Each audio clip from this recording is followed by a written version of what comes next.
XRP's true value will come from all the banks and the financial market infrastructures that are attached to it as value flows on the XRP ledger, as value is tokenized and brought onto the XRP ledger. That is where true institutional value will come from, and that's what we're looking at here. I have cooked up some of the biggest partners that Ripple has. We're going to look at how much value those banks actually have.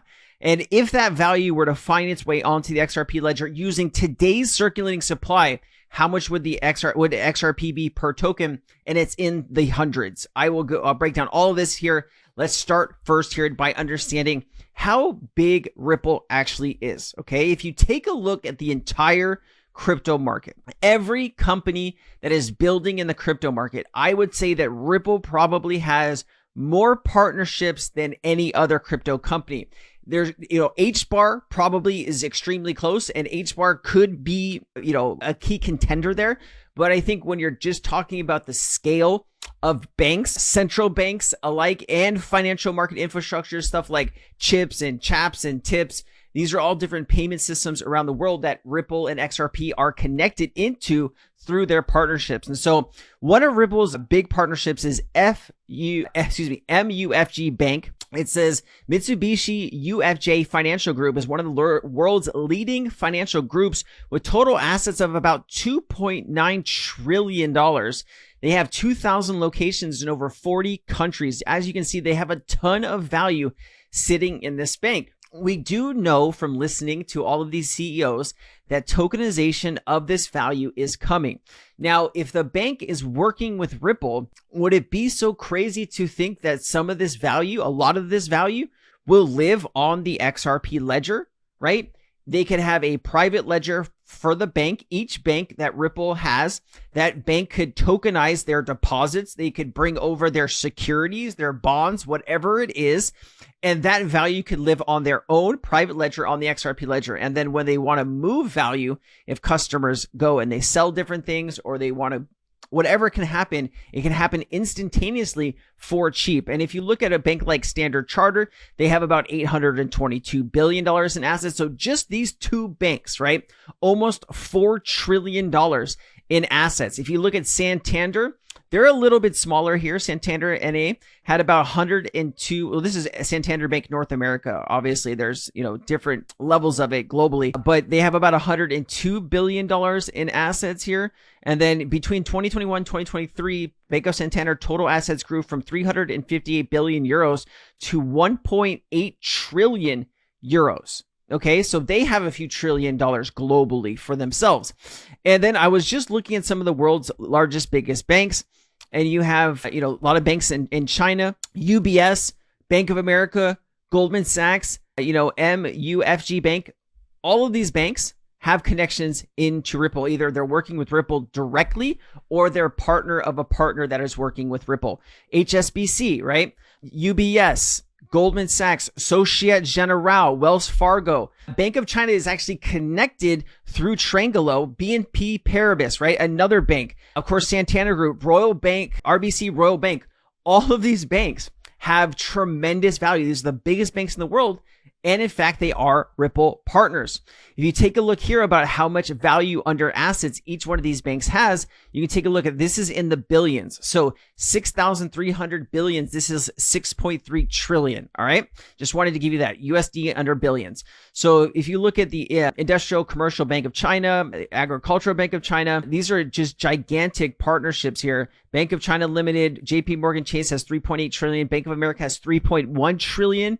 BNB Paribas has 2.8 trillion, right? Is it crazy to think that some of this value, a lot of this value, is going to live on the XRP ledger? That's what I believe is going to happen, right? I don't know how fast that will happen, but I believe as these banks start to bring all of their value on chain, you're going to see some insane movements in the price, because you are starting to add trillions of dollars to the price. Understand the shockwave that this will create. HSBC just fired the smoking gun. The 7th largest bank in the world with $2.9 trillion in assets said that they're taking on crypto through Ripple and Medico, right? Here you go. What happens if $2.9 trillion in value is added to the XRP ledger? What would that do to the price, right? I actually did a lot of this for you. Okay. I'm going to jump ahead here because I know some of you are itching for me to get to it. So check this out. If you added, using the current circulating supply of 57.76 billion, if you added $3 trillion to the XRP ledger, the price per XRP would be about $50. So this is just 3 trillion. Imagine over the next 5 to 10 years, you have stable coins, central bank digital currency, the tokenization of assets and all these banks. Only getting 3 trillion would be an enormous move to $50. Now, if we up that to 5 trillion with the current circulating supply, that would give us $86. If we did 10 trillion, that would be $173, right? 10 trillion, you're talking about less than 1% of the entire value in the world, right? Is it crazy to think that one of the best technologies for banks and central banks will only have less than 1% of value on it? I think this could be 5 or even 10% realistically, right? And so, if you're talking about 10 trillion, 50 trillion, 100 trillion, you could see how this could get out of control pretty quickly. And then you bring in, right, reducing the circulating supply through staking, maybe through AMMs, long-term holders with central banks and banks alike. We haven't even gotten to that point yet where banks are actively buying crypto not only to hold crypto and back up the assets in the bank, but also to offer crypto to their customers, right? Which is me and you. So, if you 10x this, you're talking about almost $1,700 per token. That would be $100 trillion added to the XRP ledger.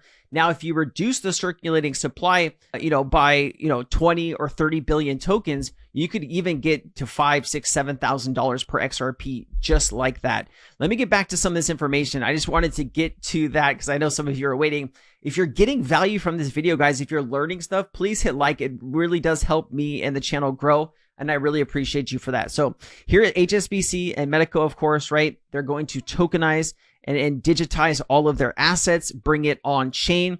You have HSBC appoints technology advisor group. If you look closely here, Chris Larson, executive chairman from Ripple, is actually on this. You have somebody from eBay. I always look at okay, so is there any other blockchain companies that are involved in this, right? So this is artificial intelligence expert, e-commerce, internet expert, and then you have the blockchain expert, right? There's no other blockchain company there. Have you noticed that? And then HSBC has about 3 trillion. We did talk about that already. Wells Fargo has about $1.7 trillion in assets. Another Ripple partner. Here's some information to back that up. Wells Fargo is looking at this area using Ripple. It says our technology allows fiat to cryptocurrencies to exist in parallel. Love to hear that. Let me see if there's anything else attached to this. I think there was, right? Another document here. Let's zoom in. This is from wellsfargo.com, purpose of SWIFT. And then you scroll down here and it says until late 2023, we'll send payment messages in MT format. In late 2023, we'll begin to send payment messages in MX format. And then on the bottom here until late 2023, I think they're just pointing out the messages that they're going to be using. I did find this really interesting. Now, this clip kind of has something to do with this, but I want you to listen. This is a Wells Fargo executive. So it's the head of the CIB Segment Solutions Global Treasury Management, Wells Fargo at CIBO 2023. Listen to what this lady says about how active the bank actually is for when people can send and receive payments. It's going to kind of shock you because you're thinking maybe like a bank's open 5 days a week, 24 hours a day, people can do payments. It's not like that. It's even less. Check this out. What about you? I mean, you represent a large North American institution. Are your perspectives aligned? Yeah, I mean, I would say that I agree with Franz. And I would actually also add a fourth there, and I will tell you why I'm adding a fourth as well in a moment. But I would add predictability, right? So being able to know the cost, the speed upfront is very important, especially for a bank in the US, and I'll talk about that in 1 minute why that is. But I think that cost is also, from my perspective, the very difficult thing to achieve for many of the reasons that Franz said. We are in an open network in correspondent banking. We have multiple entities in multiple jurisdictions, often. Multiple entities in multiple jurisdictions, right? Just because it's Wells Fargo in New York and Wells Fargo in California, those are actually different entities, right? It's the same bank, but those are going to be under different entities. And so to move value between their entities themselves, that's still very difficult and costly.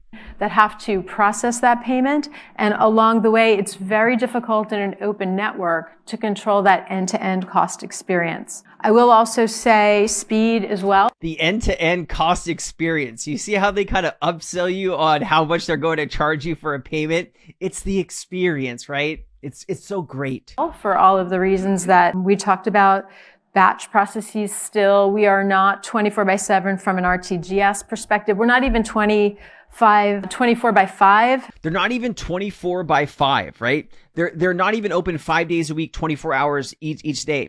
So the banking hours are between 8 and 5, Monday through Friday, and that's it. If you're trying to send money after closing or before opening, tough luck, right? And you're still waiting and it's still costly. This is why these banks are going to adopt crypto, because they can move that same value instantly for way cheaper than they were. This is why Ripple got sued in the first place. They needed to slow Ripple down because Ripple made a better market, better infrastructure for all banks to use. That's less than a penny to send a payment, right? You can't even get close with Swift. And that's what Swift is really worried about. And quite often less than that, right? I know that there's a proliferation around the world right now. There's about probably 30 instant payment networks around the world that are live, but most of them, with only a few exceptions, are domestic only, right? So we do have some that go cross-border, but that's more the exception than the rule. So I think speed is difficult for that reason. But I will answer from maybe a little bit more from a U.S. perspective, since I work for a U.S. bank, and especially for a retail bank in the U.S. So the reason I added predictability is because in the U.S., banks that offer cross-border remittances for their clients, whether that's a retail or a small business, we have to comply with a regulation called Dodd-Frank 1073. And for that regulation, we need to provide our clients with a disclosure up front before we send the payment of what that payment cost experience is going to be end to end. If there is a conversion that happens and we know about it, what that experience is, what the rate is, how much will be delivered to the beneficiary, in what currency, and also when the beneficiary will receive that funding. So predictability is super important. You can't get to any of that without having some of these tenets. And I will also say you can't get to transparency unless you have some of these tenets. All right. A lot of things there, right? But we do know Wells Fargo, MasterCard, Visa, they all have the ability to use XRP if they so choose to. I do think you're going to see a lot of value starting to be moved now that, before it was kind of like taboo, right? It was there. People whispered about it, but not many people used it because they were worried about the government coming after them. This is what all of these, hearings are about, right? Debanking the crypto community, right? Brad Garlinghouse got debanked by Citibank. That's a big deal. Anyways, there's a few other things, right? Ripple complies with Dodd-Frank 1073 disclosure requirements and Basel III guidelines. Just wanted to point that out so you understood that. Also, this is actually a really interesting point here by Brad Garlinghouse talking about JP Morgan building their own token, right? It's still, let me play it and I'll give you my 2 cents. 5 years from now, are you able to exist in a world where the JPM coin exists and other banks have their own forms of cryptocurrencies? Look, the JPM coin, I think, actually, in many ways, has been great for the industry because, someone who not that long ago was saying Bitcoin's a fraud is now leaning in, and it was a macro good thing for the industry and bringing credibility. I'll give it a thumbs up. The JPM coin, though, if you really think about it, and there's a lot of banks represented in this room, is Wells Fargo going to use the JPM coin? Probably not. Is B of A going to use the JPM coin? Probably not. And so are we all going to have a Wells Fargo coin and a B of A coin? And now what about the interoperability between these coins? The other thing that makes no sense to me, in order to get a JPM coin, you deposit $1 in a JPM account. So it's one-to-one backed in dollars, and you can only use it intra JPM's ledger. Why didn't I just use $1? Siloed system. I actually don't understand what problem that was. See, this is the hard part. If banks build their own type of blockchains and they're not interoperable with the rest of the entire crypto market, all they're doing is recreating the same problem that we've had for the last 5 decades, which is the, Nostro Vostro banking system, right? Pre-funded accounts. We really want to move to a place where we can get that value back into the bank's hands where they can start offering more money to their clients and customers, businesses to grow GDP. That's really what I see as could supercharge several economies. Also, Securitize. Ripple is an investor in Securitize. Securitize has connections to the new SEC chair. Also, take a look at some of the companies that Securitize works with, issuers here. You have Apollo, you have BlackRock, Hamilton Lane, KKR, RE, Arca, just to name a few. They do work with some of these different blockchains, of course. You have Arbitrum, Optimism, Solana, XDC, ZK Layer. A lot of really good information here. Of course, here's the CEO of Securitize, talks about Ripple and XRP, detailing how tokenized treasuries will reshape the financial sector. Let me play this just to connect all this together. I'm Carlos Domingo. I'm the CEO and co-founder of Securitize. So I started the company in late 2017. Now that was like one of the first waves of excitement about tokenization. Crypto was very small when I started the company. It was like a 20 billion industry. Now it's a 2 trillion industry. So when blockchain started, I just felt like this should be the same technology layer should be applied to regulated instruments to make them easier to transact, easier to trade, and easier to purchase. All right. Easier to track, easier to trade, easier to purchase, right? BlackRock, Vanguard, Goldman Sachs, Citibank have all been building the infrastructure for tokenization. This past year, 2024, is when they could start to scale, right? Banks are set. All they needed was regulatory clarity, which is here. Regulation is on the horizon as well. How long that will take, that is still up in the air. But listen to this. What I can say is in terms of timing is I've been working on this for 5 years. So 5 years ago, nobody knew what it was. If you look at the banks today and the big asset managers and so on, each one of them has a team of anywhere between 20 and 400 people working on deploying tokenization-based solutions. And some of these banks have up to 400 people working on tokenization. You don't put that much money behind something unless you are absolutely sure that is the future of value and banking, right? Just some of this stuff, I've listened to some of this stuff, but like when you come back and you listen to it again, you pick up more things. And I think like all of these little points are really infrastructure. Good. It's a long build. So 23 is the year where we're building this, where we are going to have some water in the pipes, basically. Some initial deals, some transactions that you're seeing here and there, but institutional grade. What we've seen before was non-institutional grade assets going to retail and things like that. What we're going to start to see, just like KKR, but others as well. I had a conference in December, which I call The Asset Managers Are Coming.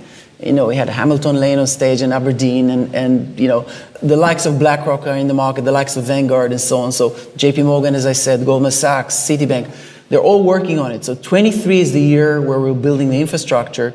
24 is the year where it can start to scale. But like any digital revolution, once it starts scaling, it's quite exponential because it's very easily replicatable. It's very easily replicatable. This is the reason why I think you could be looking at a $5,000 or $10,000 XRP over the next decade. All these banks, right? Trillions of dollars in value are moving to blockchain. Is it so crazy that one of the best technologies in the world, which is the XRP ledger and Ripple's technology that they've built on top of the XRP ledger for banks to use instant settlement, on-demand liquidity, right? Get rid of nostro vostro accounts, central bank digital currency, stable coins, tokenization of assets.